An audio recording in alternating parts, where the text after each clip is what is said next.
Mr. Carcueva, Ano ka? yung picture ganit ni mo, Blaze, numero kag si Kwan, Lisa, Araneta.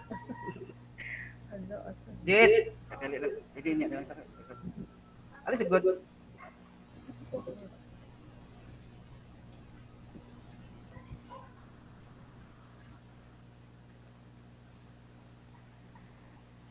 Oh, let's go, uncle, let's go.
Okay, good afternoon.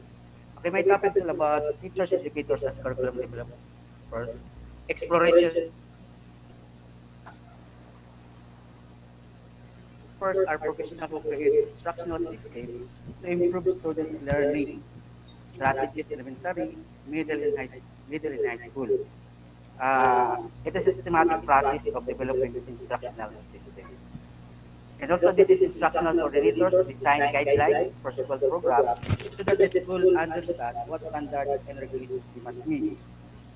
And also, they advise teachers in how to improve their teaching techniques, help teachers create classroom instructional materials, and evaluate class textbooks to make sure the content meet academic standards. Curriculum developers, also known as curriculum coordinators. When we say curriculum coordinators, it is ensure the curriculum is effectively taught. And also instructional coordinators uh, observe teachers in classroom. And also it is curriculum specialist. They analyze student data. What curriculum developers do? So curriculum developers are highly trained educational professionals who devote their career to creating the instructional materials that teachers are used in the classroom to facilitate student learning. In a typical day in the life of curriculum developer, they can be found coordinating the implementation of curriculum, evaluate teachers' instruction, analyzing student test data, assessing the education standard with school staff documenting textbook, and monitoring teachers.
development program, and in most cases, curriculum developer will work with several public or private schools to ensure that all teaching materials meet, meet establishment standards. Curriculum developers spend a considerable amount of time meeting with school administrators, teachers, and school support staff. Unlike teachers, curriculum developers typically work year-round without a summer break to prepare for the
things and developing curriculum.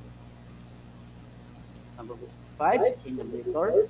Learner change so does the curriculum. That is why the teacher must be creative and always have new methods and ideas to keep up in changing curriculum. Number six, implementer. Curricularist is the one who implements the curriculum. It is the guide for the success in learning of teachers. Number seven, the last is evaluator. At the end, the curricularist will be the evaluator. Teachers use different kind of assessment in order to determine of the teaching methods and process effective the output result will be their guidelines in preparing and supporting enhancement of curriculum. Okay. So that's all. Thank you. Okay, what's the title of your report? Ano po, Doc? Teacher indicators as a curriculum developer, exploration of the professional role. Oh, what? How do you understand your report? Uh, teacher, teachers doc is a curriculum developer as in a curriculum development. So teachers is also about not also it is not only about the school. It is the learner. Or it is not about the school and the learners or students. It is also about the development of society. Doc. I am just particular dun sa title mo kasi exploration of a professional role. So what is the professional role that you have discovered based on your reports? What do you explore? And if ever you have explored, what have you explored about a teacher?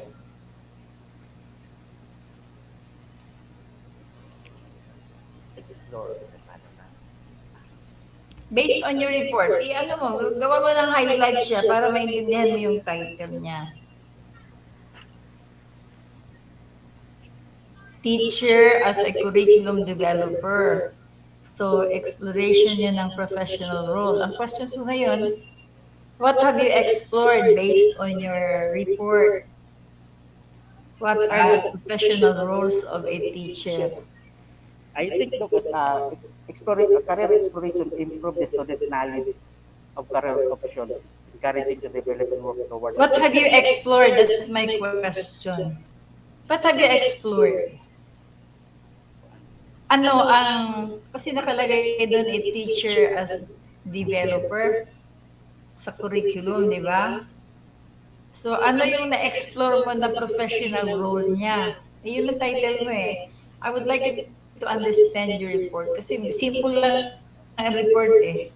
So, ang tatanungin ko ngayon ikaw para at least I know that you got your ano. So, ano yung expected na professional role ng teacher to become a curriculum developer? Ano po, Doc? Being resources, resources, supporter, initiator, and a helping hand and the learners also. And learners also.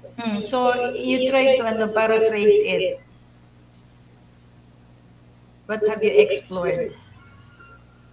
Okay, so I explored, okay, I have understood na so, teachers as a professional role, siya talaga is resource, also is, she is also a resources, a resource, as one of the top roles of teacher must be skill that the resources specialist and also support student. Okay. As a teacher giving the information to student, coworker, or she will often have to instruct the student in how to use information.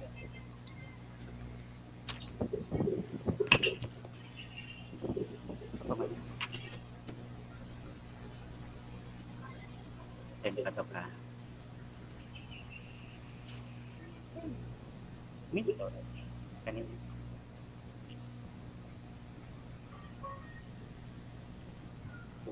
Ay, TikTok wala na sa may dialog. Ah, okay. Kasi sabi dyan, ang teacher daw, as a curriculum developer. Based on the report of Iris, yung kanyang equation ng teacher education is, ang equation niya is equals to teaching skills, pedagogical theories, at saka professional skills.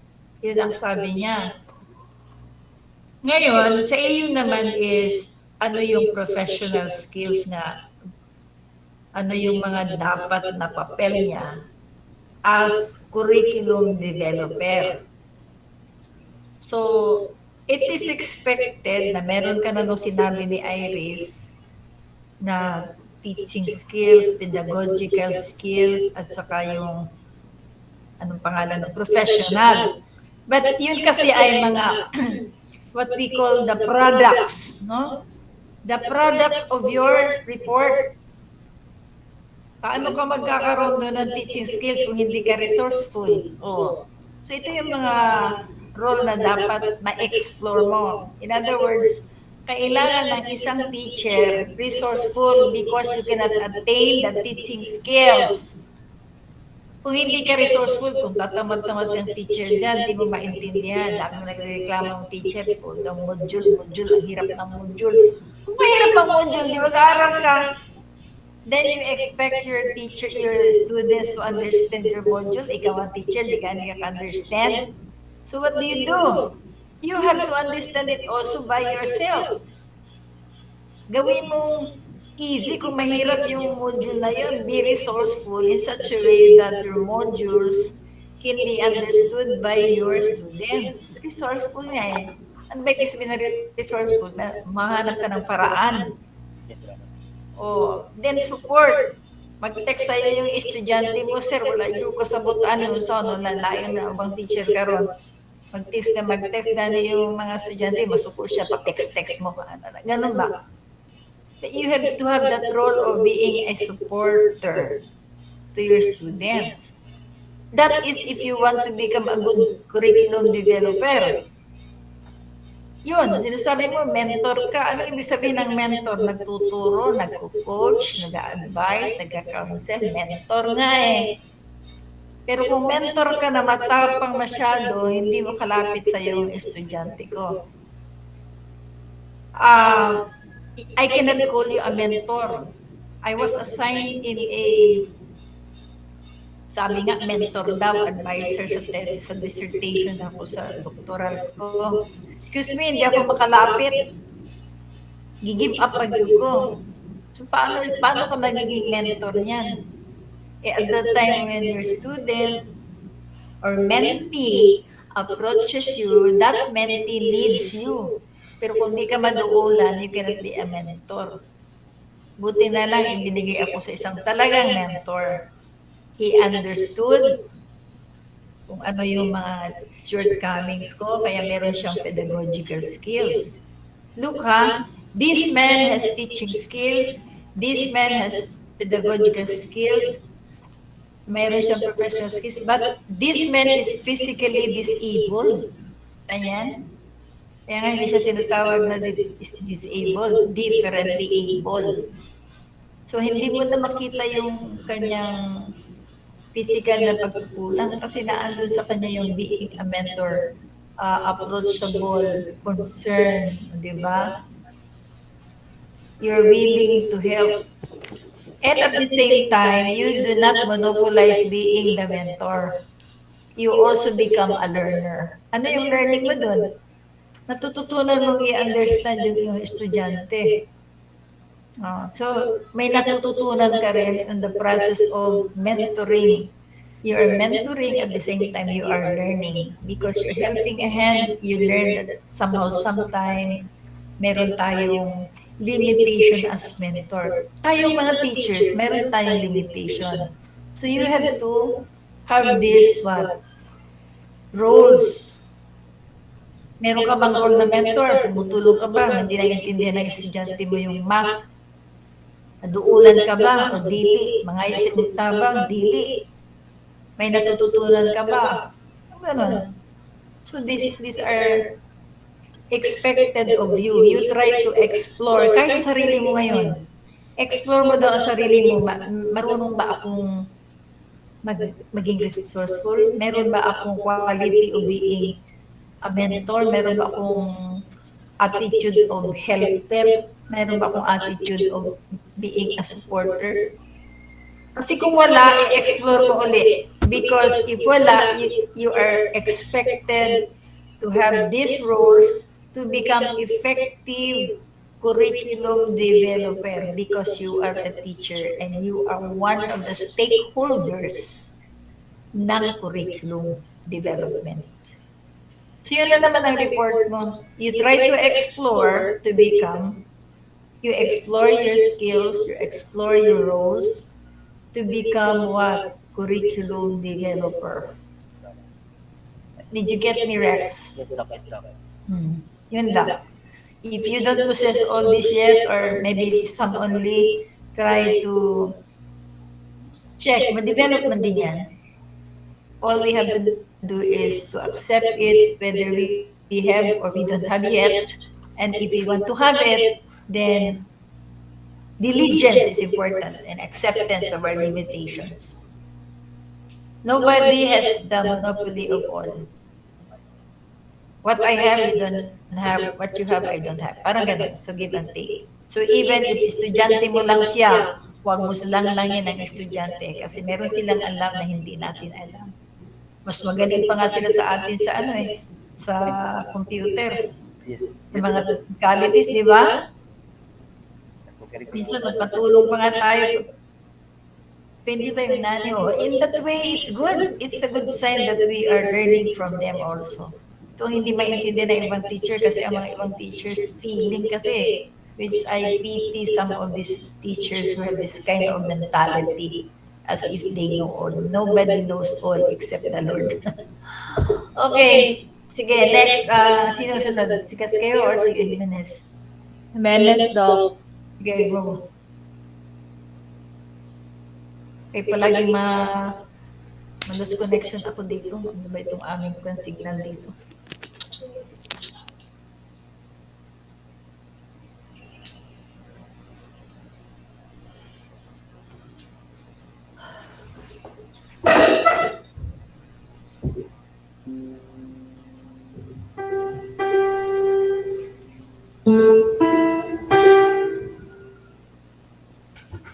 Yan, non-formal. Sagutin mo lang yung title. Madali lang matapos ba? Yes, Doc.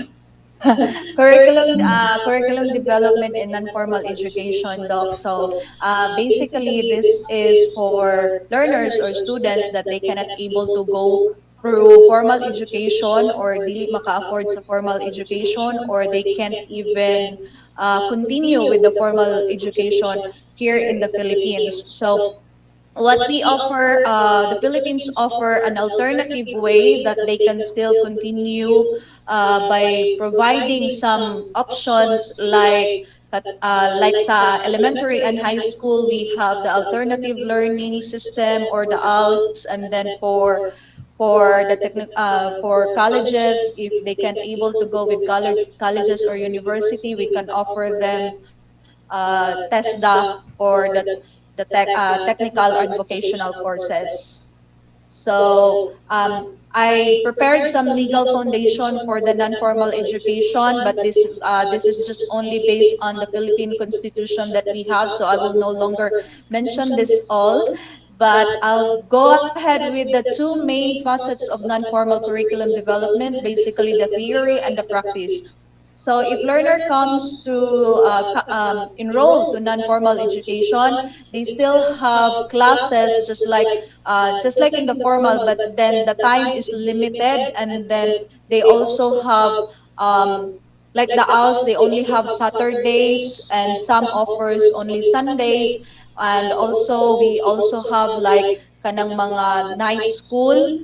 And yes, so theory was teach to the learners or students, and then later on we also go with the practice so that they can apply this one into their day-to-day living, or when they want to go find jobs, so opportunities sa ilaha. So the basically the non-formal education, that is the includes education opportunities even outside school premises, or even to young school youth that cannot able to go on with the formal education. So basically, from before we have the DEX, and then go with the new Commonwealth government nga gipas nila, and then go with the Adult and Community Education Division. So katong mga sa baryo-baryo lang before nga we have also teachers, or some are those mga skilled. So sila pod mismo ang gatudlo, like sa non-formal education, as I can remember sa school sa akong mama before, they have every day Saturday classes sa non-formal education, which is skilled workers, or skilled workers ang ga-teach. So ginatudloan sila mag dressmaking, ginatudloan sila magluto og kanang puto, suman. So that goes with the adult and community education division. And then we have now the new one, which is the new one is katong release for the TESDA jud siya, basically for the technical and vocational courses. So mora na siya, Doc. Okay. Anong difference ng technical at saka non-formal? What Okay. makes it non-formal, so-called, and what makes it technical? Mhm. So basically kay natawag siya nga non-formal kay wala namang gud ta nag-ingon nga kanang everyday classes, or we have to follow katong curriculum development or curriculum guide sa DepEd. So non-formal, or mahulog siya nga non-formal because they have their own na gyud nga way nga makatudlo sa estudyante, pero in a very short ways lang, or ang ilang time is based lang pod sa availability sa mga students. While sa technical, Doc, is this is more on katong uh, mga skills na nga kinanglan itudlo sa ilaha. Murag ing ana siya, Doc. Di ba ang non-formal skills din yan? Yes, Doc. Ang murag pareho na gyud ko sa tinuod lang, Doc, kay galingog ko. Kay ano mo maura man gihapon, pero murag ginaano lang ako ba kay ang TESDA man gyud, Doc, murag mahulog na siya nga a little bit non-formal and a little bit formal, kay gaklase naman ang TESDA, like they have 3 months theory and then 3 months practice, which is non-formal, kay na theory na practice. Okay, listen ha. Kasi gusto ko naiintindihan niyo yung report niyo eh. For example, ang non-formal, wala yan silang tinatawag na curriculum, syllabus, or accreditation and certification. No need. Pero ang TESDA, kailangan meron silang curriculum, meron din silang accreditation, meron silang licensing, meron silang certification. You see the difference? Yes, Doc. Oh, Yeah. before ang lahat ng education only fell into private and public. Yun no, before. So, later on, nagkaroon tayo ng tinatawag na all academics should be under CHED and all technical should be under TESDA. So, kanya-kanya sila ng boundary. May requirement ang CHED na kailangan high school graduate or meron na tayo ngayong senior high graduate. Pero ang TESDA, hindi. Kasi kahit ano pa ang grade mo dyan, basta you are aiming for a skill. Which they have a curriculum. Kasi ang curriculum nila is either 1 semester, 2 semesters, or ilang hours, 90 hours per subject or per course. Ang non-formal, wala yan silang pinafollow. For example, yung sabi mo dressmaking. Oh, anybody can be a teacher because there is no such thing as academic qualifications ng non-formal. Kung cookery lang halimbawa or culinary, someone who is expert in menu preparation or cooking, pwede nang magturo. Unlike kung mag-a-apply kang magturo sa TESDA, kahit masarap ka pang magluto, pero wala kang NC2 which is a certification. Kita nyo? Ang difference. Sa teacher lang na sila yung qualification. Sa non-formal, wala.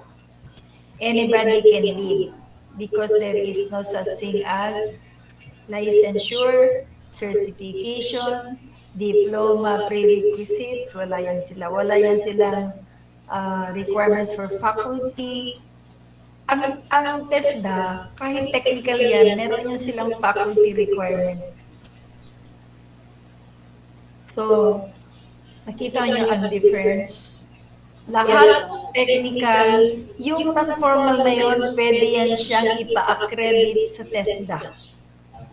Which means if you try to conduct a non-formal education, you try to link with TESDA so that at the end of the course ng inyong non-formal, the TESDA people can come up with assessment dun sa kanilang performance. And if they pass the assessment, they can request for licensure or for certification, yung NC1, NC2, NC3.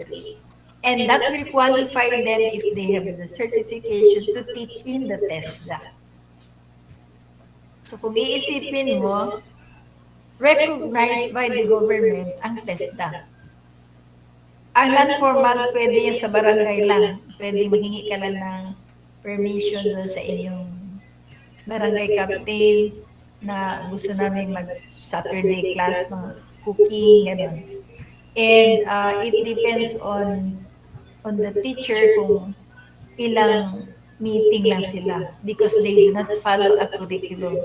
It depends on the agreement of the attendees and the one facilitating. So, ibig sabihin, short term lang siya.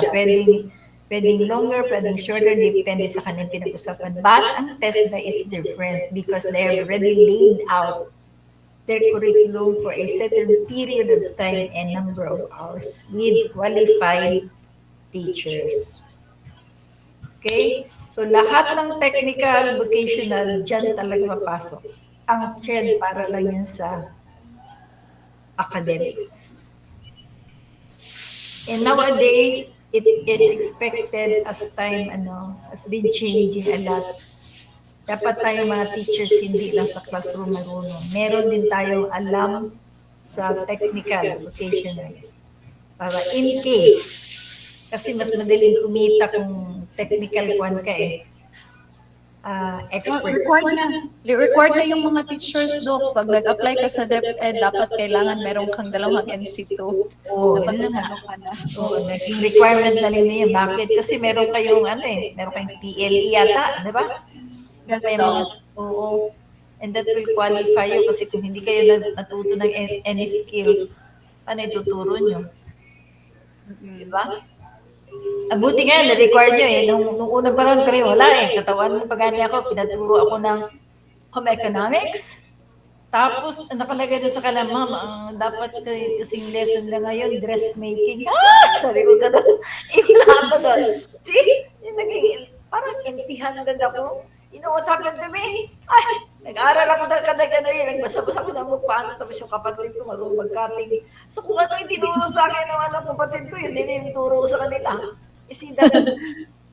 Isipin Yes. mo, mabuti rin naman correct. Pero pagdating ng pag-soy-soy, madali ng soy kayo mama pa nagatahi. Pero the thing, it was really different when you had the free, you know, first-hand experience kaysa yung nagbasa ka lang. Iba yung nagbasa, iba yung nagtatanong.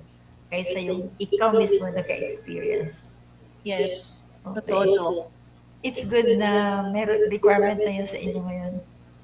Oh, dalawa pa, Doc. Dapat dalawang MC2. Kaya ako, kumuha ako ng dalawang MC2 talaga. Bahala na kung housekeeping ba, no?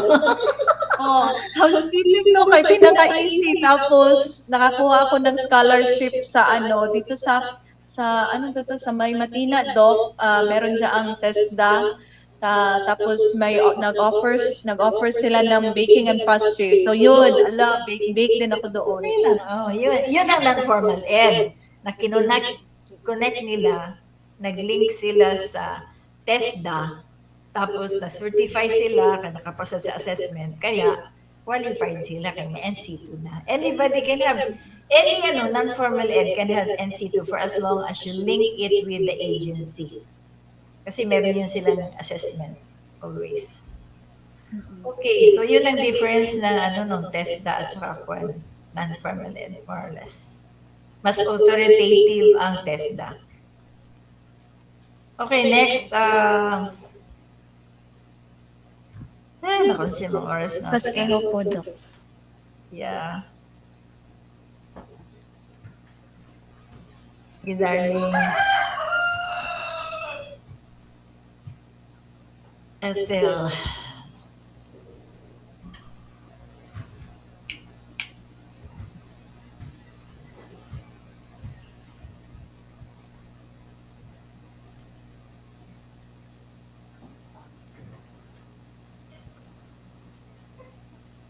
What is your title? By disciplines. Disciplines ba yan o disciplines?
Oh. Asa na nag-report? Nakamute ka, ma'am. Kaskwego. Sorry po. Tingala na mabubukin na ako sa next slide. Ay, asa na po?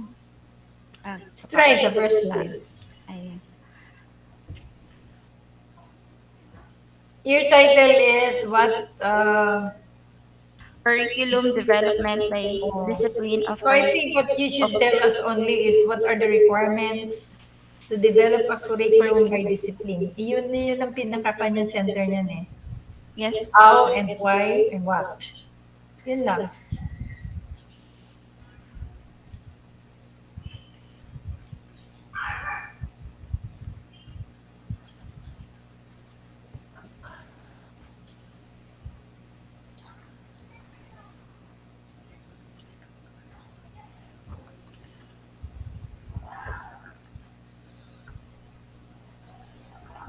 Say something about your module. Ah, okay. So, in developing the curriculum as a developer or in the discipline of education, so we should know or we should develop our curriculum uh, according to the current situation, and it is according to the level of of the students or the learners in order for the teacher to deliver the lesson or how to address the lesson properly in order to have the effective learning.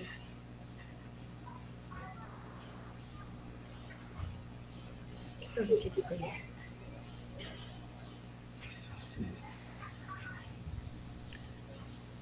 And also to help the students to have a mastery of the lesson that will help them to proceed into the another level. So it becomes from I came from the simple to complex process para dili makalitan ang mga estudyante. Dapat ud na dapat i-evaluate siya, i-assess siya kung valid ba siya on the it depends on the level of the students.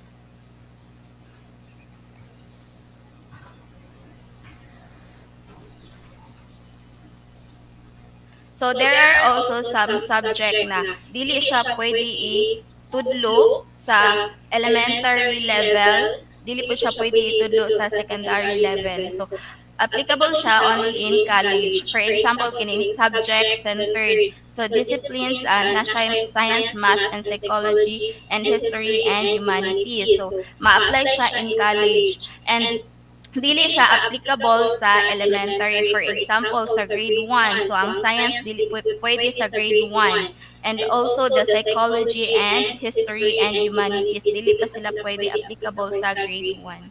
Bakit hindi pwede yung science mathematics? Bakit hindi pwede? Ay, Di yung ba magtuturo kayo ng cleanliness dyan? Oh, hygiene. Iba yung sa, tinuturo niyo yung body parts. Eh, yung may tuturuan tayo eh. ay, yes po ma'am, yung sa major subject na ay may part sa ay pwede pa siya sa grade 1 sa kinder. Pwede siya sa kinder, grade 1, mathematics. Ito po yung basic subject, science and math. Ang sa elementary, secondary, ang dili siya applicable kay psychology, history, and humanities sa elementary. Kanang major subject na jud siya. I think wala nimo na-grasp ang idea. I think these subjects, balikan mo sandali para madali tayo kasi sayang ang report maganda eh. Maganda ang report mo. Balikan mo dun sa kabila, sa first, yung first mo para madali tayo. Yung beginning. Yung beginning. Yung beginning. Okay, ang title mo kasi is, paano dinidevelop ang isang curriculum by discipline? Yun ang sinasabi. Yan ang question dyan eh. So, ang expectation ko, sasabihin mo dito sa report na, ano ang ginagawa? Well, pero kasi ang first question is, why is there a need for single curriculum development? Parang ganun eh, by discipline.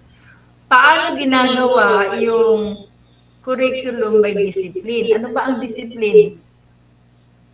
Ano ba ibig sabihin ng discipline? Subject, di ba? Yes po, Doc. Oo. So, ang next slide mo nagsasabi na, tingnan mo, ang next slide mo, paspasan natin. Oo. Kasi sabi no, hindi wag muna yun, tingnan natin kay Brunner para may idea ka. Ang sinasabi doon, Na pag mag-design ka ng discipline, ano ang relationship nung nagsisimula pa lang ang learning mo at saka yung advanced learning. So parang advanced minus beginning, parang ganon. Kasi kumbaga, ang beginning is 1 and advanced is 5. 5 minus 1 equals 4. So yung 4 na yun ang magiging gain mo. Diba? Yun ang magiging. Pero paano mo yung gagawin? So, next tayo na slide. Ganun na yan eh. Ano yung sunod na slide? Sabi niya dito, i-divide mo. So ano yung, tulad niya, halimbawa, arts and sciences. So, ang arts and sciences, meron kang language, may science, may mathematics. Ito na yung subjects. Ito na yung subjects. So, pero sabi mo na hindi itinuturo. Lahat ba ito tinuturo kahit elementary pa? Kahit pa kinder, tinuturo yan sila. Kaya lang, doon kayo maghihiwalay sa degree, sa content.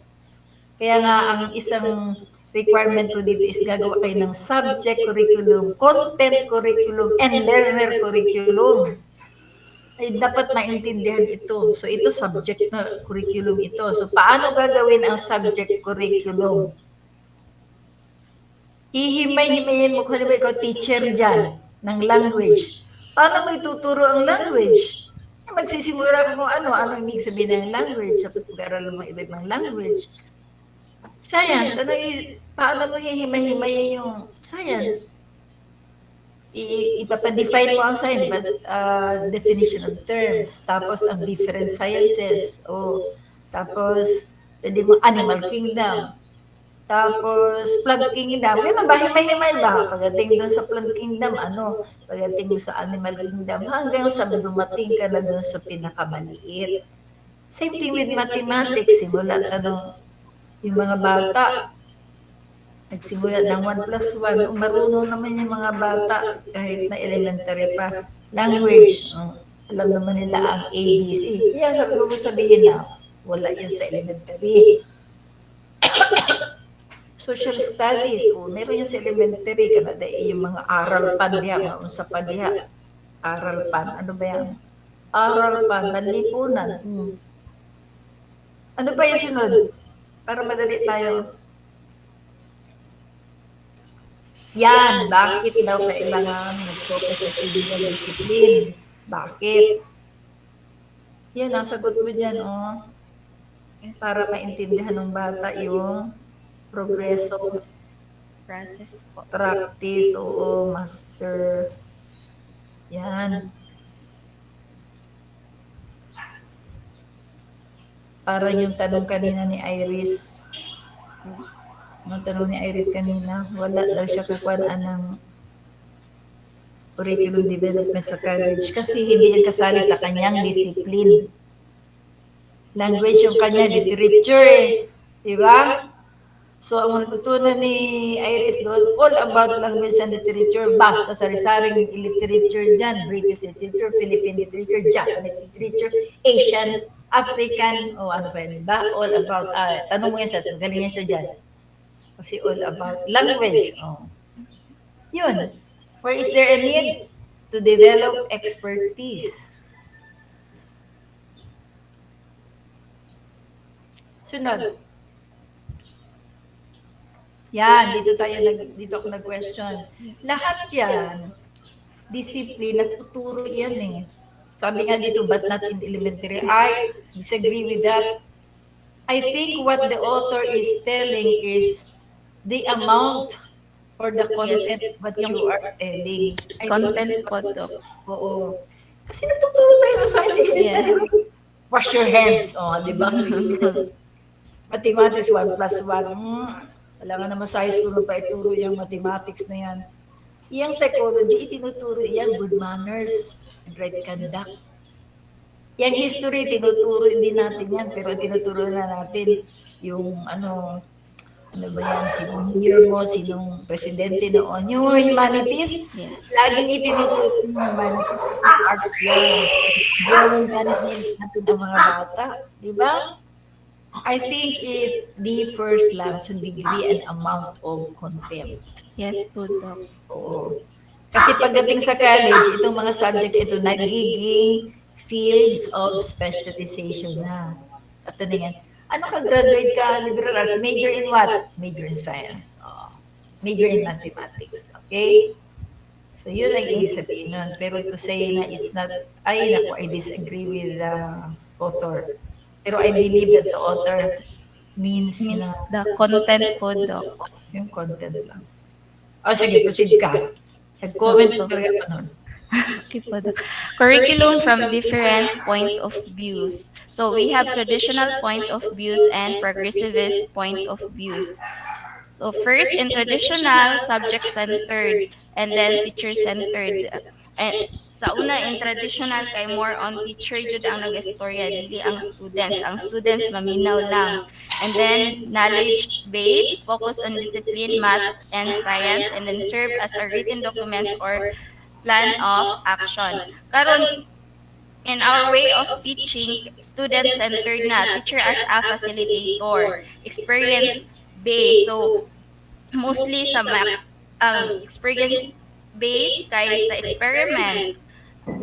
Next is reflective. So how they relate the lesson in their real life situation, and also the anchored on the John Dewey's learning by doing. So yes, ang commonly karon ginagamit sa teacher kay learning by doing, kay the more na mag activity ang teacher, the more nga maka-learn ang estudyante, especially sa mga experiment and other activities. Next is Ano ka ba? Traditional ka ba o progressivist? progressivist po, Doc. Good. I hope you are. But, somehow, you jump over, you cross over other sa traditional sometimes if during yung facilitation, medyo kailangan niya ng redirection. No? Yes po, Doc. Depende po sa Kung kita mo topic na po, medyo Doc. naliwas na siya, gamitin mo yung iyong pagka-teacher na, oh, mali yan, punta dito, balik tayo sa ganun.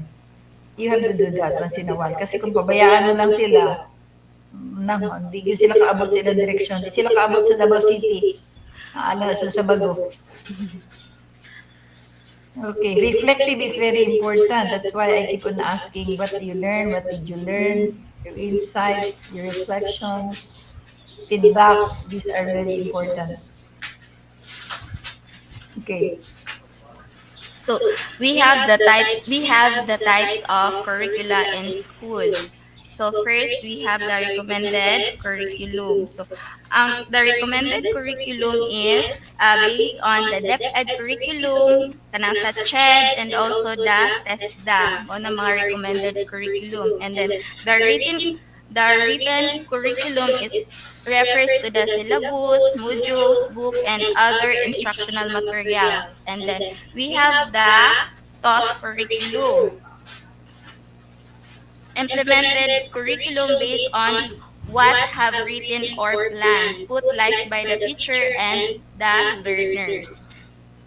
For example, the skills of the teacher is facilitate learning with the aid or IM. So, mo na siya ang ginagamit ng mga instructional materials. Facilities will be necessary.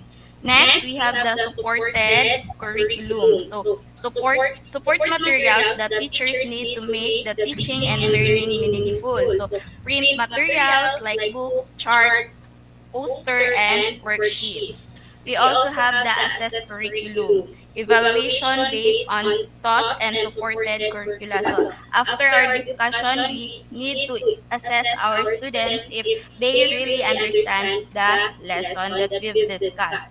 Next, we have the curriculum.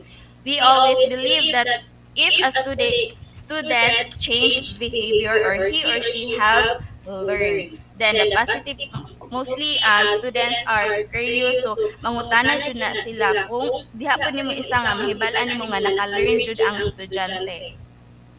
Positive outcome of learning is an indicator of learning. So mo na ang atong evaluation, not only written evaluation but also their kanang oral evaluation, and also their outcome in their activities. Next, we have the hidden or implicit curriculum. So, not deliberately planned, but has a great impact on the learner's behavior. For example, kanang by partner, so ang kadtod ay partner niya dako og nakatabang sa isa niya sa kapares niya. School environment also help the students. Uh, Parental pressures and social changes, cultural practices, and natural calamities are some factors that create the hidden curriculum. Next, we have the guide in the selection of the content in the curriculum. First, we have the content is commonly used in the daily life. Next, content is appropriate to the maturity levels and availability of the learner. So, nagadepende siya sa level sa learner. Content is valuable in meeting the needs of competency of the future career. Next, content is related to other subjects, fields, or disciplines for complementation and integration. Then the last one, content is important in the transfer of learning in other disciplines. Next, we have the basic principle of curriculum content. So we have the balance. Balance is significant content should be covered. Next, we have the articulation to assure no gaps or overlap in the content. Next, we have the sequence. So the pattern is usually from easy to complex. So dili ta pwede na mudritso sa complex. Dapat hinay-hinayon sa nato. Next is we have the integration, relatedness or connectedness to the other contents. And also we have the continuity. So constant repetition or reinforcement and enhancement of content are all elements of the community. So it depends on the need of the community. Next, we also have the phases of curriculum development. Planning, na discuss na ni kaginha sa previous reporter, planning, designing, implementing, and evaluating. We also Actually, that will be, that will be reported in letter D actually. Pero sige lang, just for you to be able to deliver yours, let's see to it that you understood because I will be asking again yung title niya. Kasi yun ang laman ng ano. yes, diba?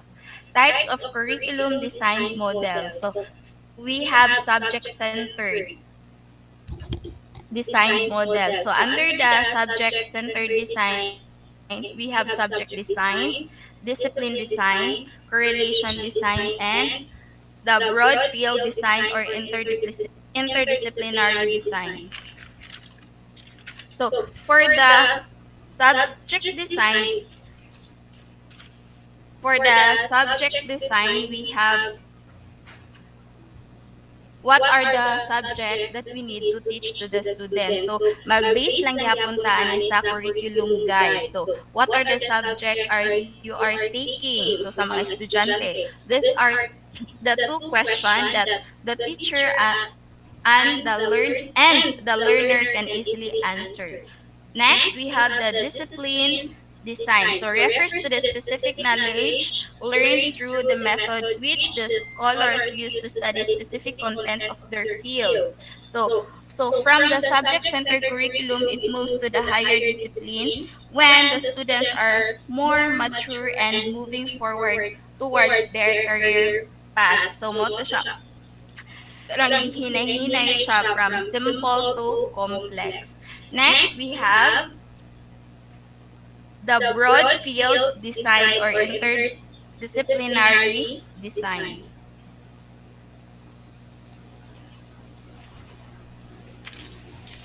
We also have the learner-centered design model. So we have the child-centered design, experience-centered design, and the humanistic design.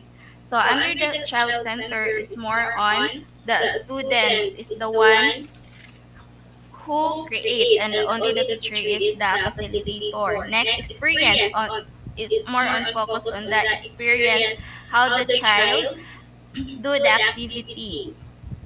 For example, how the child do the activity. So there are more on experience, learning by doing. And also we have the humanistic design. Next, we have the problem-centered design. So the problem-centered design, we have two, the life or the situation. And also we have the core, excuse me,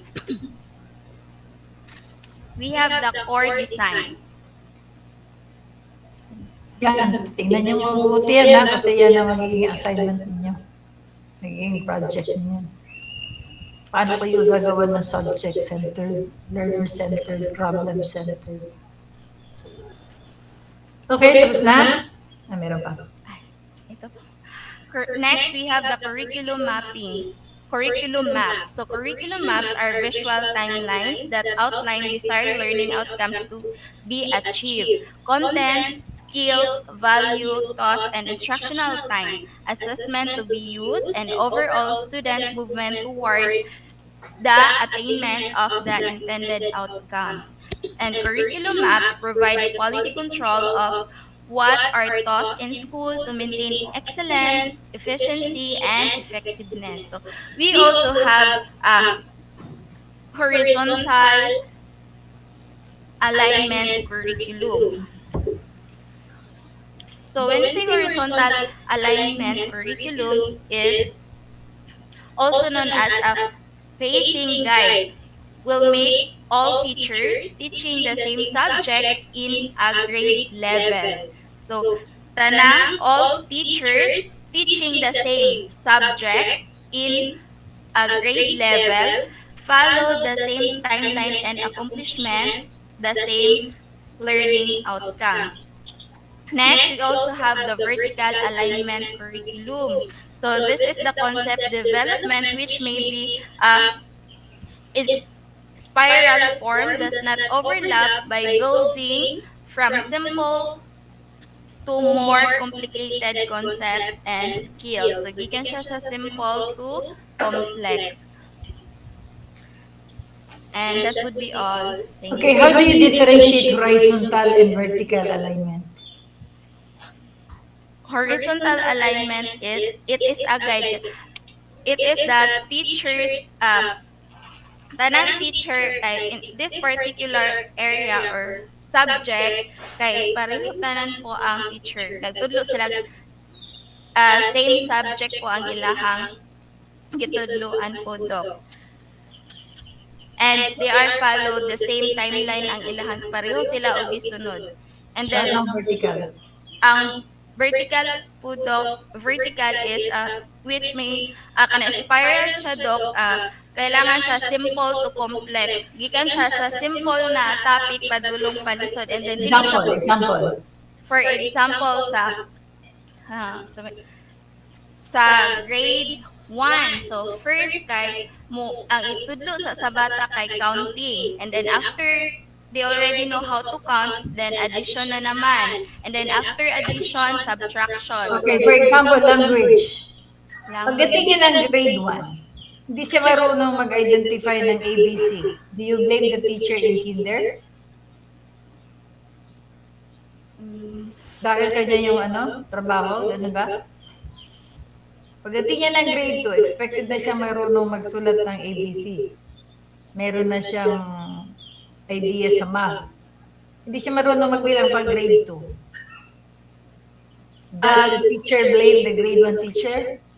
I think, Dok, hindi. So, kailangan muna i-ask yung teacher and the students po nga ba nganong ingon na ana ang result na dapat in this level dapat ingon they are expected na kini ang ilahang mabuhat. So kailangan sa ako mag-investigate dok mangutana nganong ingon ana ang nahitabo. Do you have a, sabihin natin, do you have a meeting with your supervisor na yung lahat ng mga teachers na nagtuturo ng the same subjects, tapos following the vertical alignment, does the supervisor or principal give specific responsibilities for grade teachers na ito yung ituturo mo para pagdating sa dito na teacher, i-continue na lang niya, andito, ang pataas ng pataas. Does your supervisor or principal do this? Or if not, do you want to recommend if the school practices vertical alignment? I think dok pag hindi po i-recommend po dok para hindi po mahirapan yung teacher na into the next level na po. Is And there then- anybody here sa inyong classmates na gumagamit ng vertical alignment? Hello, Doc. Ah? Sa akin po, Doc, kasi magkasunod yung aking tinuturo. Doc, sa ano Pero ikaw rin ang teacher. Yes po. So, ibig sabihin, kung ano yung tinuro mo dito sa isa, i-continue mo dito sa isa. Higher grade level, ganun ba? Yes po. Yung, kasi I teach SHS, grade 11 and grade 12. Most of the art subjects ako po. So, example, creative industry to performing arts. Ang kadugtong niyan, so yung mga projects nila, i-continue namin sa apprenticeship in performing arts, term 2. Tapos, Palagay na natin, May. Yes po. The thing is, it's easier for you to do that because you know the boundary. Paano Yes po. yung ibang teacher na ibang nagtuturo sa grade 11 tapos sa grade 12 iba rin? Doc, ako kasi gumawa ng curriculum ng school namin. So, if they follow Yun ang kabutihan. visual arts, Oo. it will At least progress. alam If they mo. follow performing arts, it will progress. So, I have the advantage because I made the art curriculum of our school. oo. What about the rest? What do you practice? Is it horizontal or vertical? Sa inyo, Iris, ano Kasi, ginagawa? Doc, ano talaga yun siya, Doc? Parang spiral progression talaga yan siya, Doc. Kaya nga lang, parang lahat, for example, Doc, no, sa language, sa English, for example, sa English, yung mga parang nagdi-differ na lang sila sa degree, Doc, pag umabot na, for example, grade 7. Yung mga tinuturo sa grade 7, babalikan din yan siya sa grade 8, pero higher na yung By way of review. Just a Yes. review. O Yes, kasi Doc. may naririnig akong mga estudyante na mga, ay, tutunan ko naman kay teacher yan muna. Yes, Doc. Yes, Doc. Hindi pa lang That's magbabago. Doc. The Doc. danger there is if kinopya mo yung system ng isa, hindi mo ma-motivate yung mga estudyante anymore because they have already experienced that they look for something new. Yan nga lang yung problema, Doc. Oo. Siguro yung mag-ano lang sa mga activities, medyo hindi mo pwede ituro yung masyadong easy for that grade level. So you have to level up din po. Yun nga lang, Doc, ang mahirap lang, Doc, kasi hindi mo alam nga, yung sinabi mo, Doc, hindi nga alam kung ano yung tinuro sa grade 7. Yes. Kasi ikaw naman yung teacher sa grade 7. So pag grade 8, baka pareho kayo ng binigay ng mga activities na medyo boring din. Kasi nakita ko talaga to, Doc, yung halos kasi nag-ano din ako sa English, yung mga brochure from grade 7 hanggang grade 10. May brochure lang yan lahat, Doc. Tapos yung content Wala. halos magkapareho. Walang innovation, kumbaga. Yes, Doc. Yeah. Yun, may tendency talaga, especially if the learner is yung fast learner, yung mas talaga siya advanced, magkakaroon talaga ng medyo mabored. Yeah, it's a challenge again for the teacher. How are you going to manage that kind of learners, no? So perhaps maybe bigyan ng siguro mas maano na task. I'm just curious, no? Curious ako kay Maita eh. Maita, are you an administrator? No, or a doc, team but leader? they hired me specific for that specific task to create the arts Ah, curriculum oo. of the school. So ikaw, okay. Tapos ikaw rin nagtuturo. Yeah, for the first year ako lahat. But when the school grew so fast, I requested na hindi ko talaga kaya. So we added teachers and then next year mag-add ulit kami ng teachers. Pero you always Ako po ang ano, o binibigyan po ina-orient nila mo ko yung ano. extra for doing the curriculum. Oo, pero you are orienting your either predecessor mo or Yes po. successor. Yes po. Ano, So I have predecessor mo to sila o a successor? something like that. I have to ano kasi din since we use Google Classroom, kailangan invited ako as co-teachers. So I have to look at yung kanilang mga uh, submissions ganon, and since ako rin yung advisor, pag may complain yung parent, usually kapag kasi arts, so arts is something very subjective, magko-question always yung mga parents na ang harsh naman ng critic nung teacher ganon. Mm. So titingnan ko po yung classroom, anong sinabi niya, anong ginawa ng student, what's happening. So I'm on top of things pa rin po, Doc. Yeah, so parang predecessor mo sila ang labas. And that's the beauty of kung may predecessor na. Ang tanong ko sa iba, what do you practice in your own schools in terms of either vertical or horizontal alignment? I like this kind of curriculum. Kaya lang, ang magiging problema kung yung mismo supervisor mo or principal is not oriented in this kind of curriculum development. At kayo lang ng mga teachers ngayon na nag-aaral ngayon na yung pala ang beauty. May know from the rest, sa inyo, Karkueba, ano yung inyong pinapractice? Andyan pa ba kayo? Yes, Doc. Still Oo, here. ano ang pinapractice nyo? Well, sa amin, Doc, sa school namin, we use the vertical from simple to complicated. The same with Oo. kasi I'm on handling kindergarten and grade 1. So from sa kindergarten, Doc, usually start muna kami basically doon sa mga sounds ng letters or alphabet. And after that, pag na familiarize na nila yung mga sounds ng each letter ng alphabet, we practice them writing. Pinapasulat yung mga alphabet and then at the same time, pag sulat na, uh, CBC words.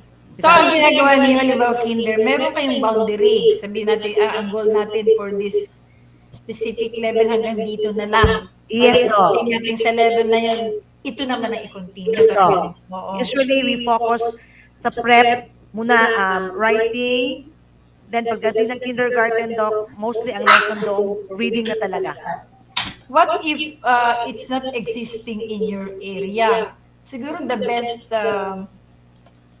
sabihin nating suggestion there would be try to recommend sa inyong principal kung mayroon kayong faculty meeting and coordinate with your peer teacher na pareho ng subject na tinuturuan nyo.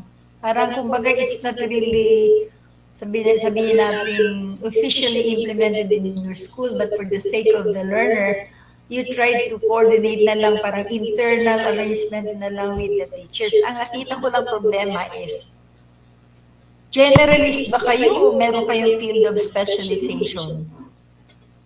Kasi kung generalist, Specialization, Doc. o meron kayo, does it mean that since you have fields of specialization, next year and the following years, the same subject ang itunuturo nyo?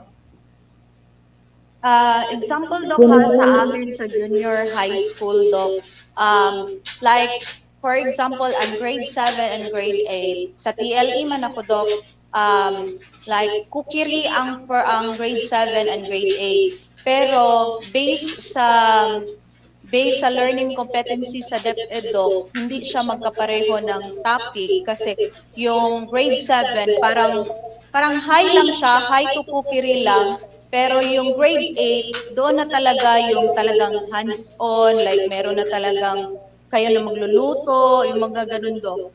So parang theory lang ang grade 7, tapos nasa nasa grade 8 yung practical. So, is it true to all of you yung ganun, 7 ang theory? Ewan ko Yung lang sa iba, Dok, pero sa TL ko po ganun, Dok. Sa inyo, yung TL inyo, theory Dok, or sa do amin, you, do sa you amin, Dok, end up there na lang?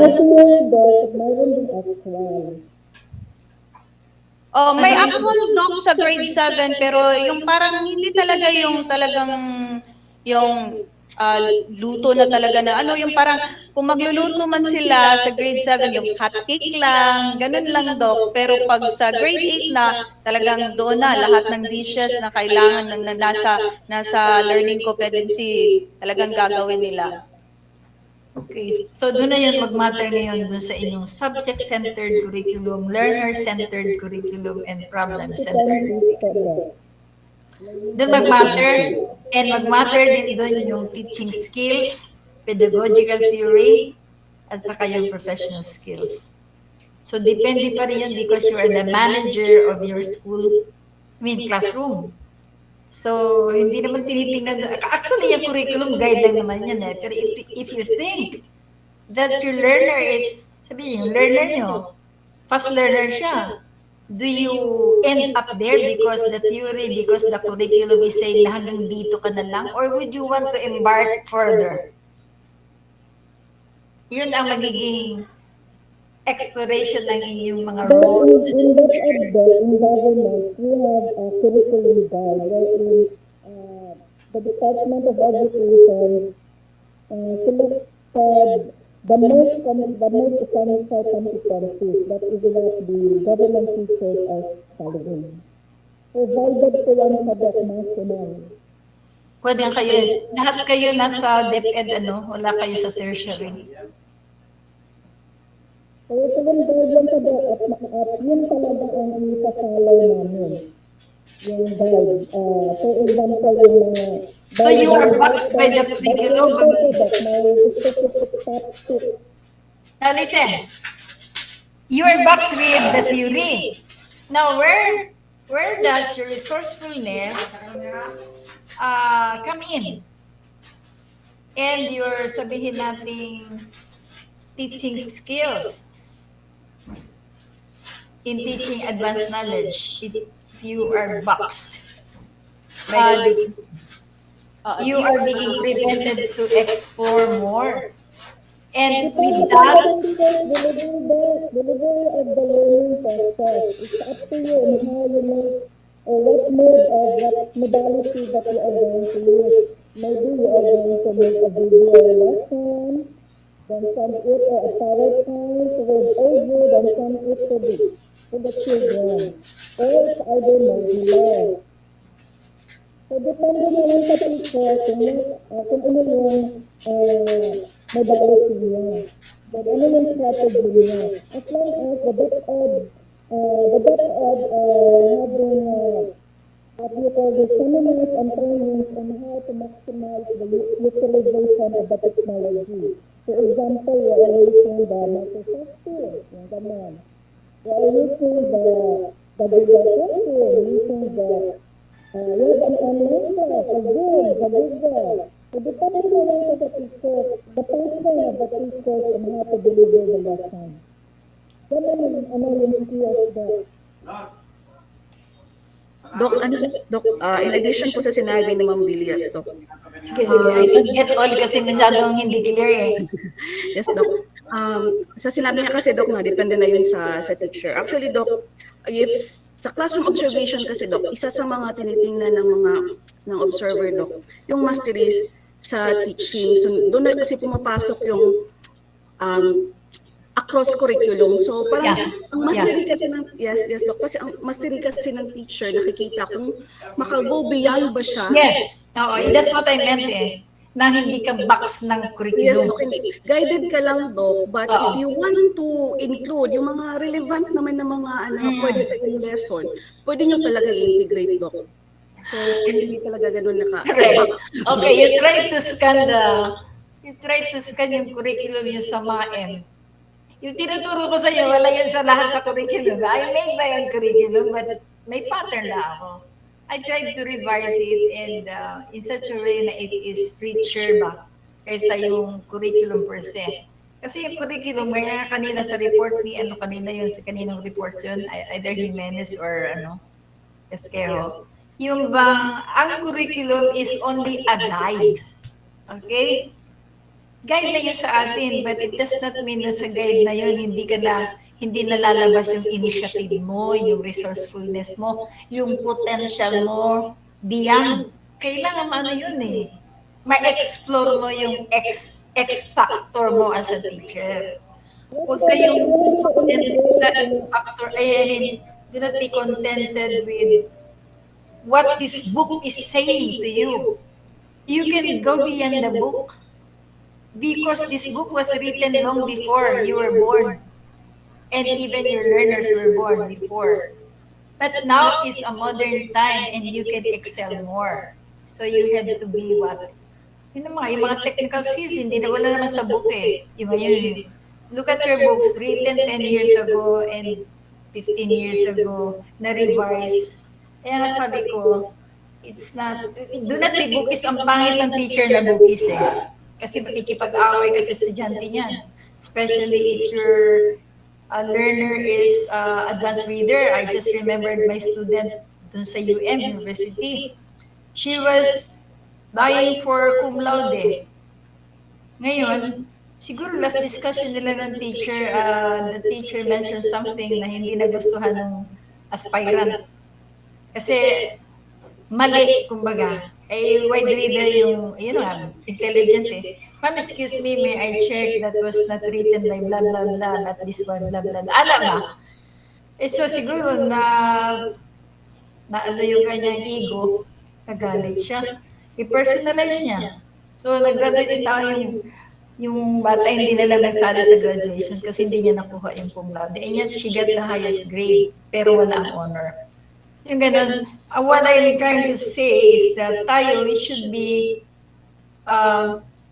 sabihin natin, advanced reader, kumbaga. Do not be contented what the book says because it was written by one author, two or three. There are more authors who have the same idea or different ideas in that specific issue, kumbaga. Get more ideas from different people para your mind will be richer. Ganun lang yun. Para hindi makabangga na hindi ka mabanggaan ng estudyante na advanced reader, wide reader. Ganun, importante yun. You get me? Hindi ko maintindihan si Ruby. Masyadong nasa Hina yung audio ni Ma'am Ruby kasi, Dok. baka nasa ano siya, kasi sabi niya malakas daw ang alon. Nagbato ba na yun? Sabi niya. Okay. So that's it. Nice discussion. I will not be touching on curriculum because that will be discussed in details on letter D. So along that line. Sino pang isa? Meron pa ba?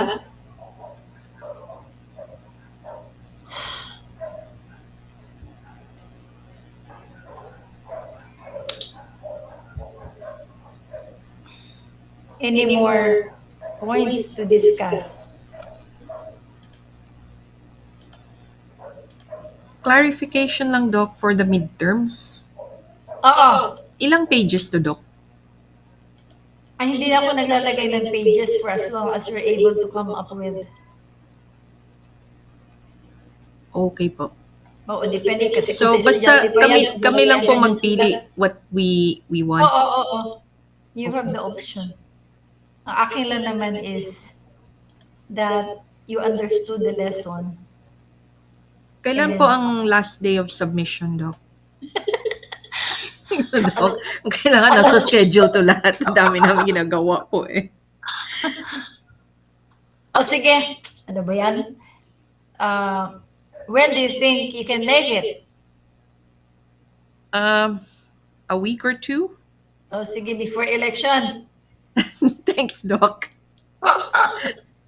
Pero kasi after the election, ibibigay ko kagad yung meron ako ipapagawa sa inyo. Okay po.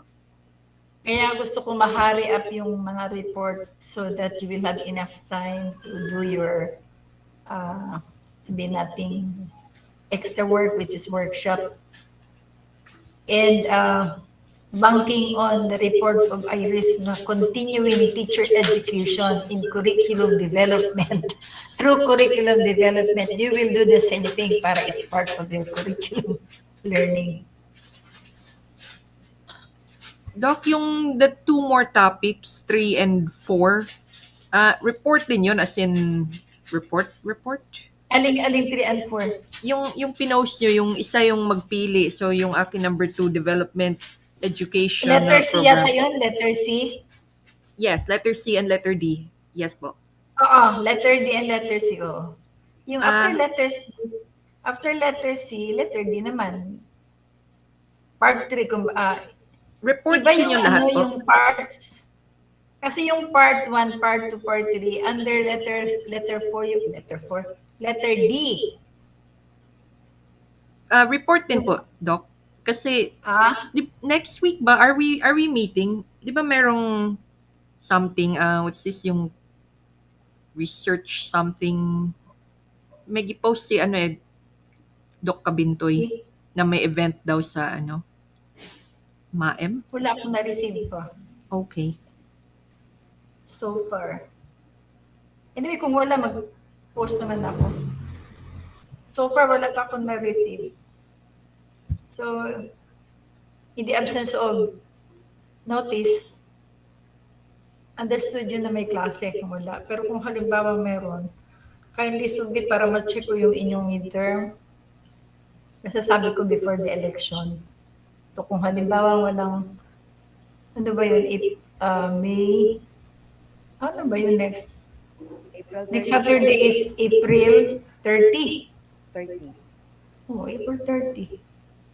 Bakit? Holiday ba? Wala nang holiday?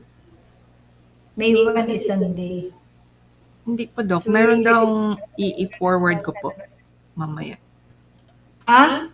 I-forward ko po yung i-forward niya. This is from RMC po. Ay, pwede mo i-screenshot kung ma-screenshot mo. Para basa ko agad. So Ayun far, po. wala ko eh. Pinadala ko po sa groups. Yung 5th IMRC. Ay, ito. The word naman kasi is invite. So, alam mo na ang difference ng invitation at saka mandatory. Okay po. We may accept the invitation or not. Ako nag-aapas ako ng oras kasi yung 2 Saturdays natin na hindi nagamit, sayangan ako sa time. I am running after the time. Because I want all the reports to be finished within May sana. Para ang June na papasok niyo yung inyong mga requirements, it will take time.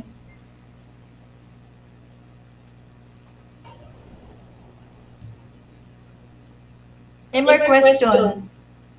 Wala para ano. I will call it a day kasi gusto ko sana magsimula na. Can we finish all the letter C's next Saturday?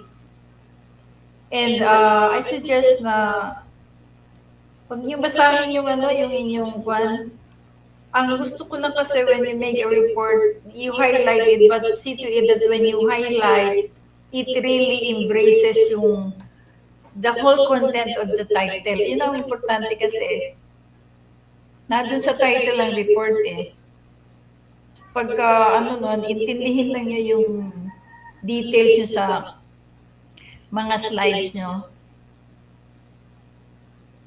Yun ang makakonsume ng kwan So I would like sana matapos yung letter C.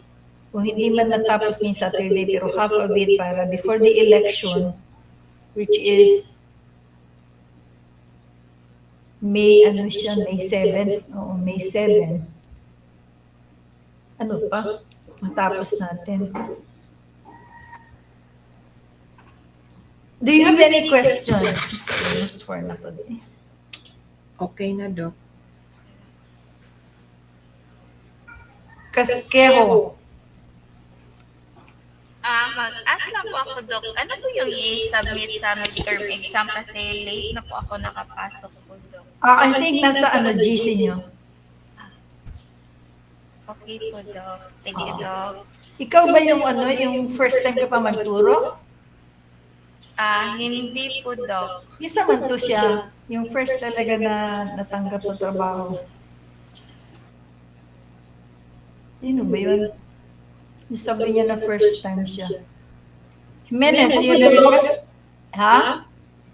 Ako siguro, Doc. I just started last September. Ikaw pala, okay.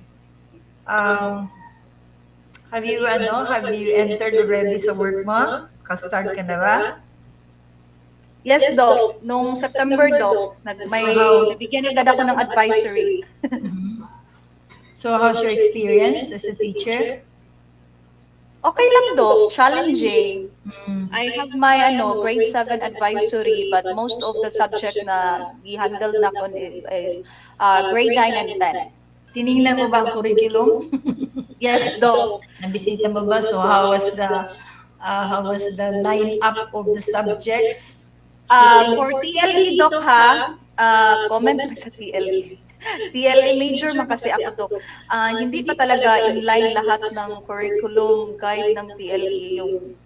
Marami pa siyang kailangan na i-improve, or should I say na ano lang, Doc, meron pa talagang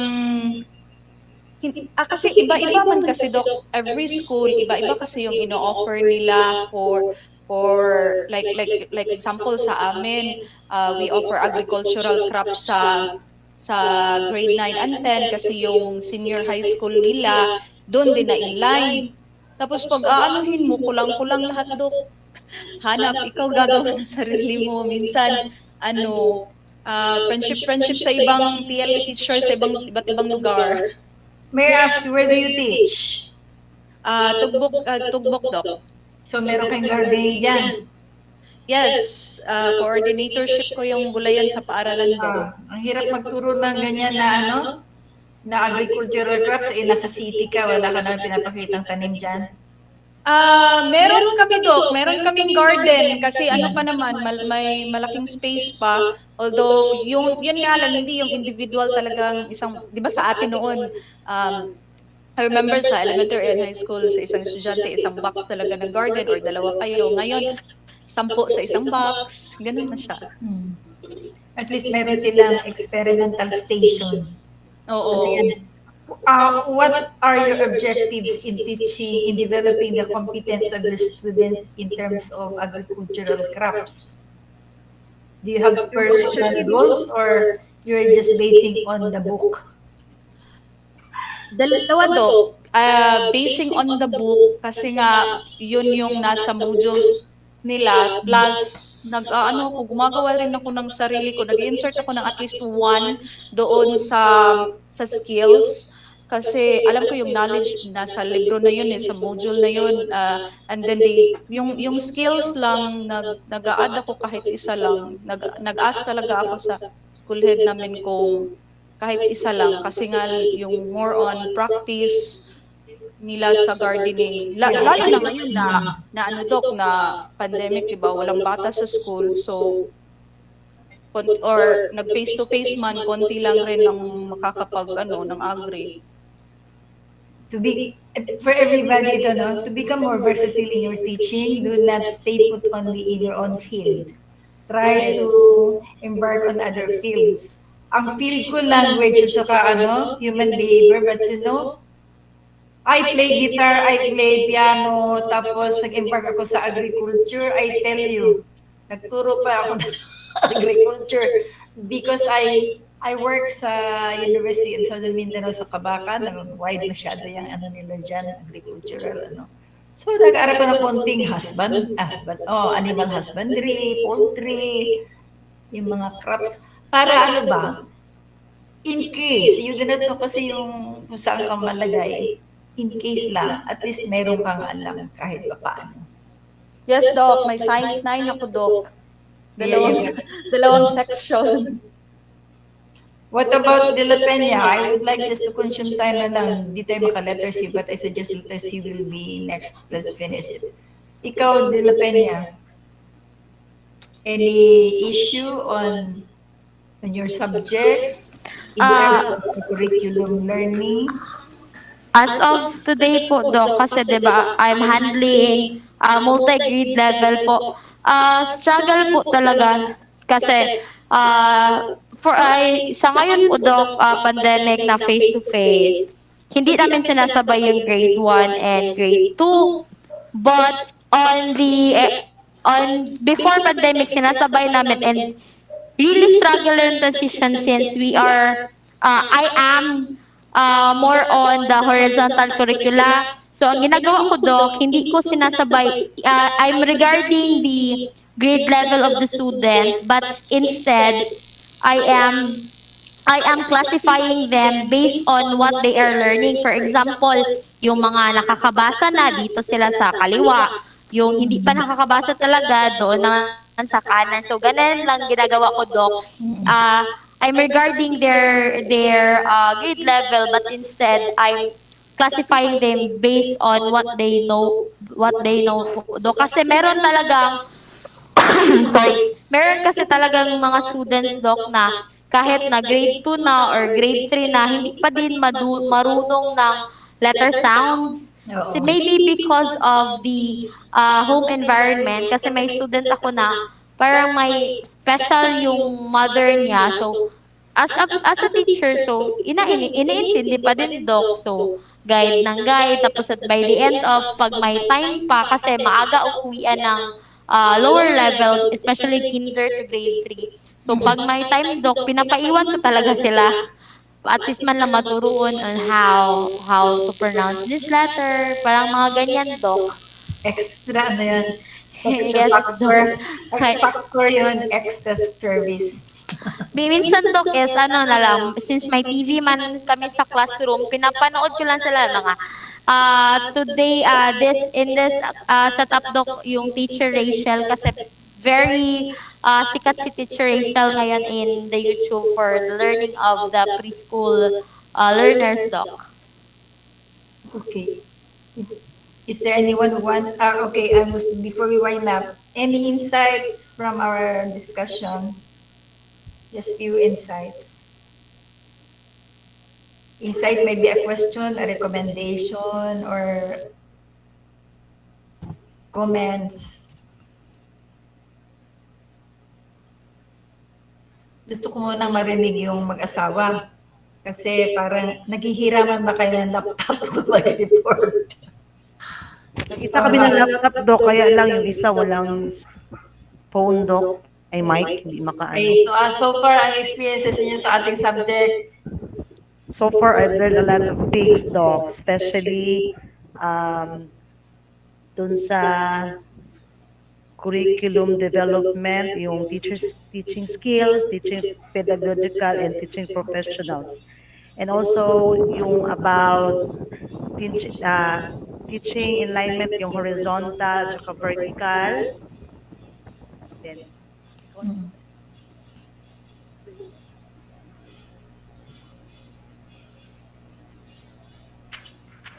o si Rex, ano naman natutunan nito?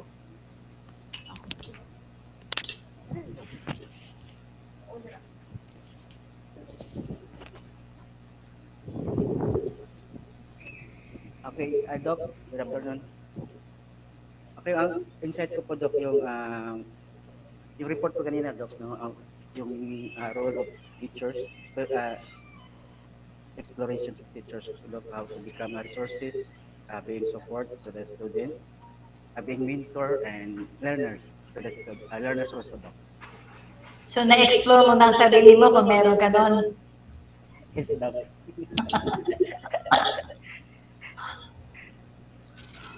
Okay. Okay. There will be then Miros, Ethel, Iris, Maita. Sige, in order.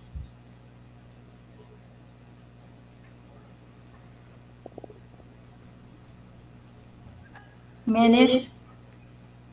Wala siguro si Ruby.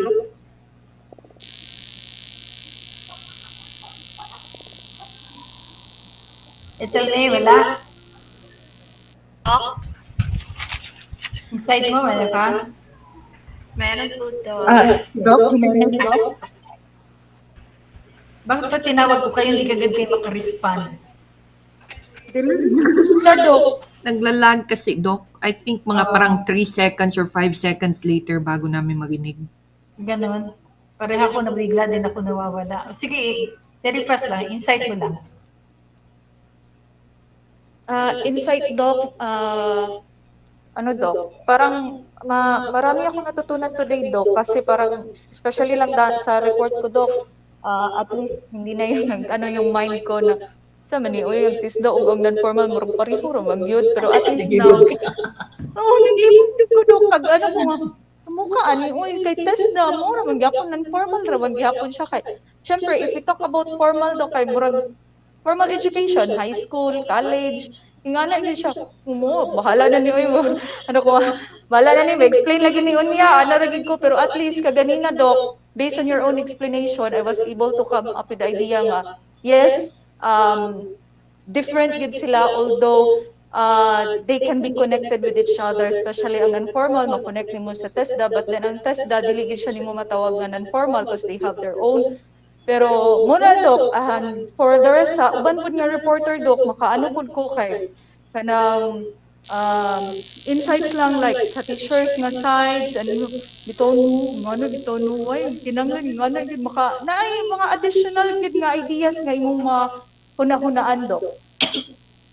Basta isipin mo lang ang non-formal, wala silang syllabus, wala silang fixed na curriculum, wala silang accreditation, wala silang certification. But if you want to be certified, pasok ka sa TESDA because TESDA is a formal education. Kaya lang, ang kanilang center is technical. Okay? Skills ang kanila, pero formal yan, kaya may registration yan, meron yan silang permit. Okay? Yes, Doc. Kaya nga, formal academic siya. Tapos technical sa TESDA. Yes, Miss Carol. Hello. Ah. Hello, Doc. Good afternoon. Villas, Doc, madungog na. Murag madungan ta ka, wala na ka sa Ay. alon.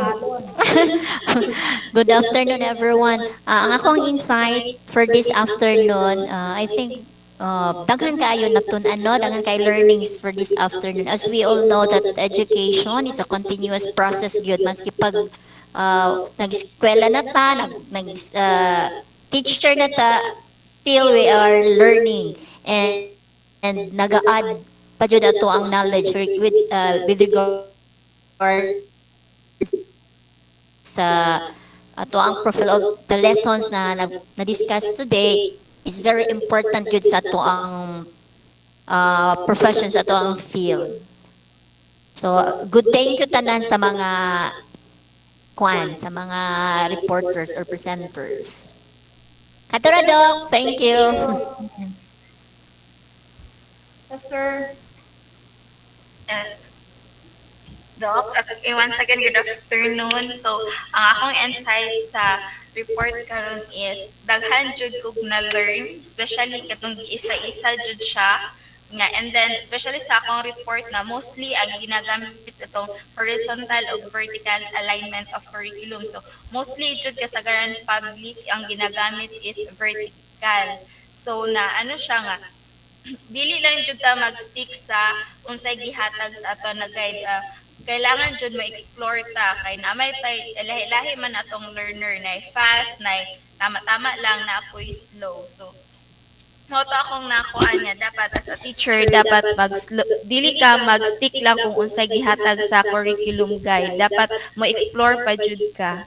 And also sa other na report, especially katong sa TESTA, katong technical o uh, katong vocational na so naliwanagan pug ko ato kay murag nalibot pug ko sa question ganihan ni Doc. So based po sa explanation ni Doc, so moto na nasabta na nako kung unsa ilahang kalahian. And that's all. Iris, ikaw na. So, Doc, yes. Good afternoon once again. Actually, Doc, actually we have the same objective. But you said a while ago, di ba, Doc, nga, we are in the liberal arts, gikan ta sa liberal arts, and we are now in the teaching profession. Yeah. So, actually, Doc, parehatag, ano, Doc, kay nga, I want to learn the things in education, sa field of education that I did not learn while I was in college. Because, frankly speaking, pag-start ko pa lang sa DepEd, daming mga terminologies, daming mga sinasabi na hindi ko talaga masyadong maintindihan. Because I was not exposed to those ideas, to those terms.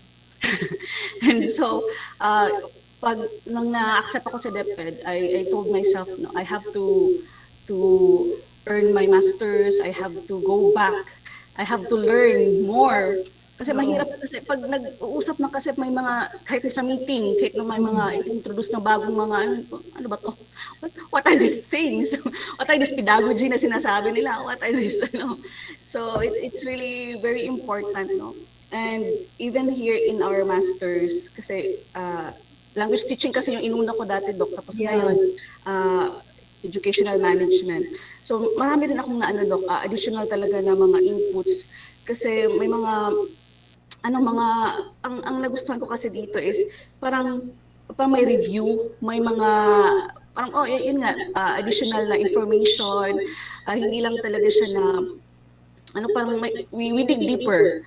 We dig deeper sa mga concepts, sa mga ideas na pinipresent, and I really appreciate that because hindi ko kasi yan masyadong nadaanan. Although sa mga seminars, mga workshops, dinidiscuss yan. But then again, hindi masyadong nakakapag-interact because usually sa mga large crowds kasi, Dok, mahirap makipag-interact in a large crowd. At like pag ganito na sa online natin, you can address yung mga concerns, yung mga questions directly. So, my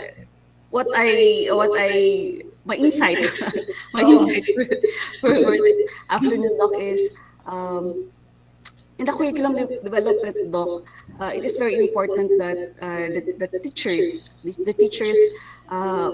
will be included and also have the knowledge, especially in the implementation of the curriculum, so that may ambag din siya, Doc, if there should be changes, there should be revisions in the curriculum. And yun nga, sa mga vertical alignment and the horizontal alignment, although we are given the curriculum guide from the Department of Education, it is also important that we teachers also explore the other possibilities of delivering the lessons, and we go beyond what is given to us in the curriculum. In that way, mas maintindihan ng mga students, and it's very refreshing and it's very rewarding pag nakita mo yung mga students, Doc, na yung ginagamit nila yung tinuturo mo sa kanila.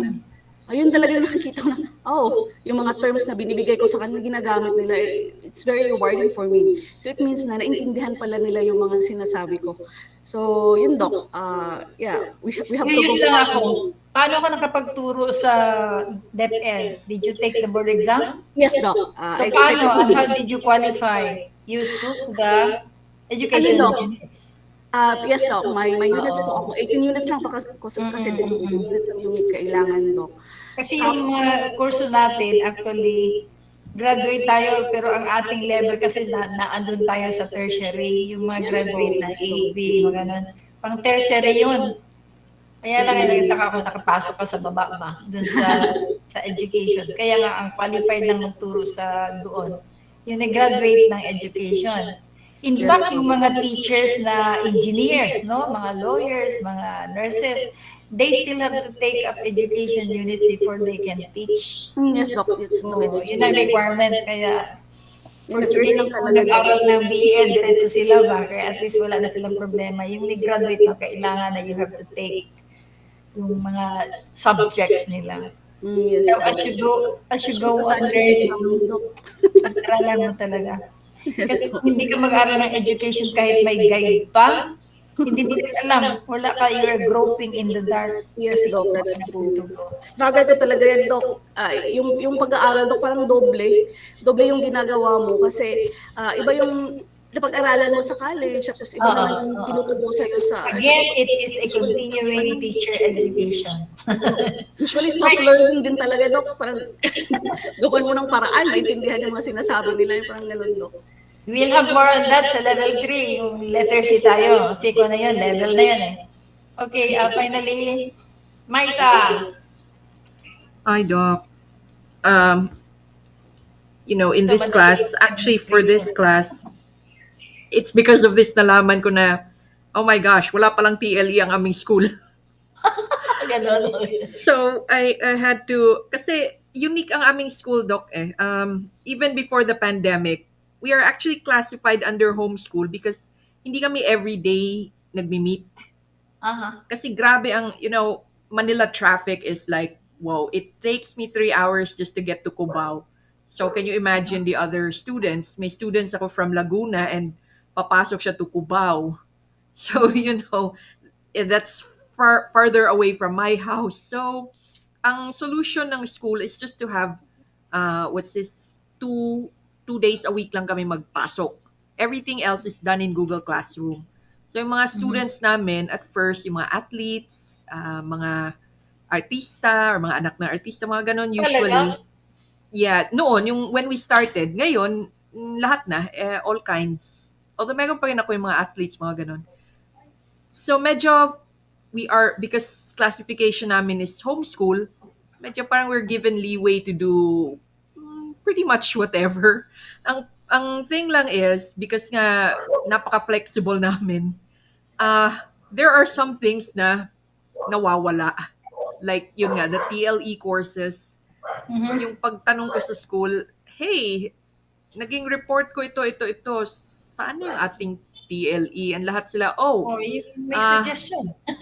yes, I did actually. So itong ano, Doc, yung about the midterm na TLE or non-formal Oo. courses, Oo. I'm actually going to try to implement that and work on that ngayong summer. Sige. Kung anong Sige, ano try po, mo. yes po, kung anong gagawin ko dito in class, I will forward to our curriculum head because I-report pa niya yan. So, the moment yes po. you're going to I will report it sa record class, myself and send it to her, to our curriculum head. Kasi, Doc, before you present that sa yes, curriculum head mo, you report it to the class yes para po. we can make some suggestions also. Yes Ganun. po. Especially yung mga TLE na, di ba? Yes po. Kasi Oo. yung tinanong ko yung mga parents, kasi may teachers din who are parents as well. Nung tinanong ko sila, anong ginagawa natin? Kasi dapat may grade yan when it comes to the report card. Ang ano nila, kasi nasa bahay ka naman, hindi naman yan magagawa sa school even if we were coming to school twice a week. Hindi yan magagawa sa school kasi wala rin kaming facilities for that. Yung mga cooking, mga ganon. So Video. iniiwan Video. yan, yes po, iniiwan po yan sa parents. Oo. Ang parents ang gagawa, binibigyan sila ng libro and bahala sila to choose what they want, like the cooking, and housekeeping, or yung silang bahala mag-choose nun.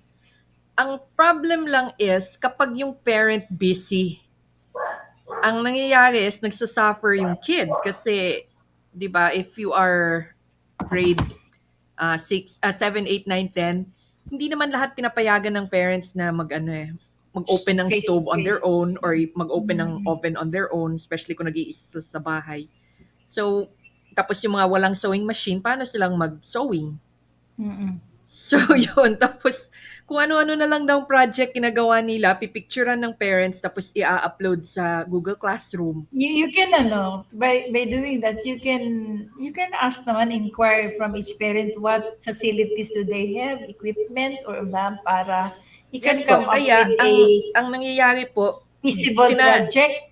yes po, tinatapon sa kanila yung isang libro na according to some of the parent, looks like it's like 20 years ago kasi yung mga budget planning ng meals, yung mga presyo niya doon, yung mga 20 pesos, 10 pesos, mga ganun, yung parang hindi na po applicable in today's Correct. money. Oo. So, yung parang hindi na, how can you teach something na ganyan, piso-piso yung mga meats na, hindi naman piso ang meat ngayon, tagpila na ang pork ngayon, di ba? So, hindi na siya, so yung parang ganon, yun yung complaint ng parents.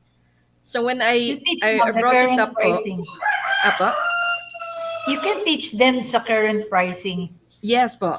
So kaya po, but the parents feel like the book is outdated.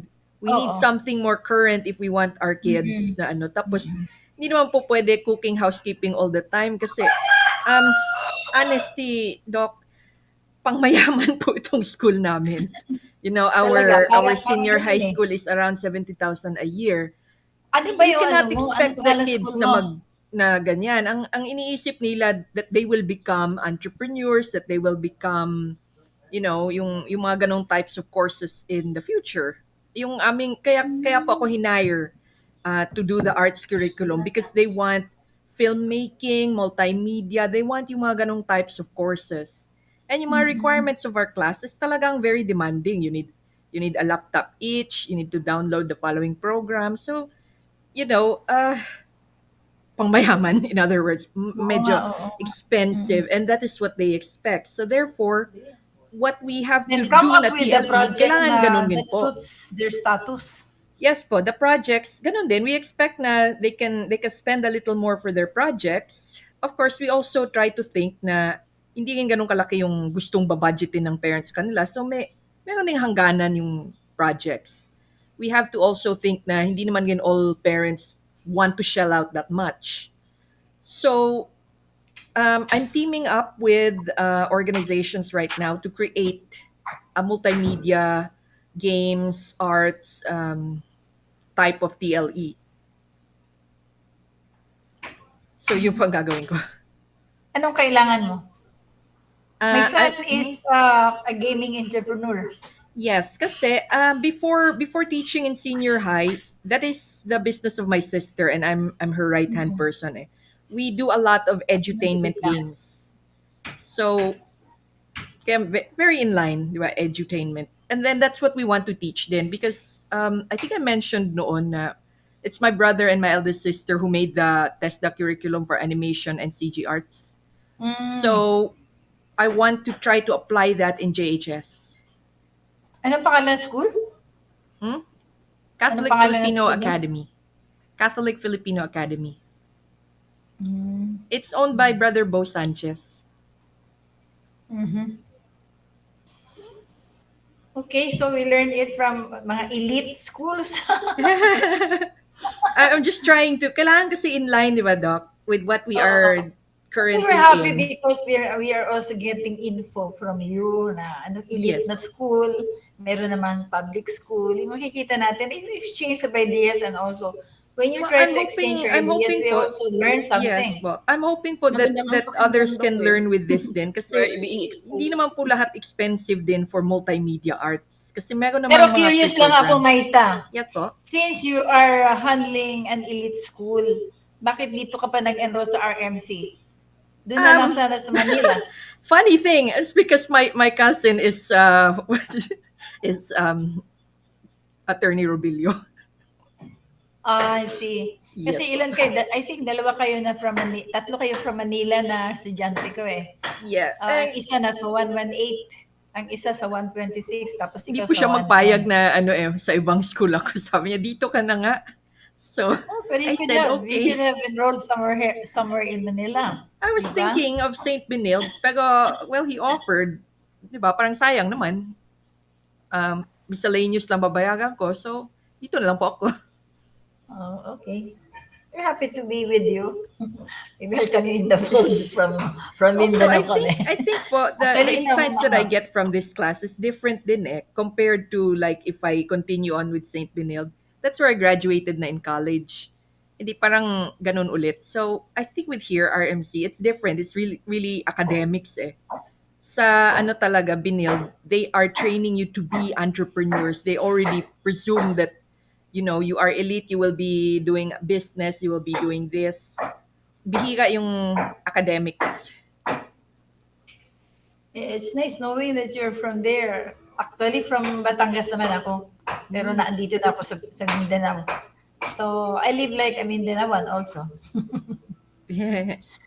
Okay. So, thank you for your insights, for your feedbacks. I hope that next meeting, we will try to finish even half of the letter C para before the election, we are through with letter C. After election, we embark on letter D na. Okay? God bless you all and happy weekend. Thank you, Doc. Thanks, Doc. Thank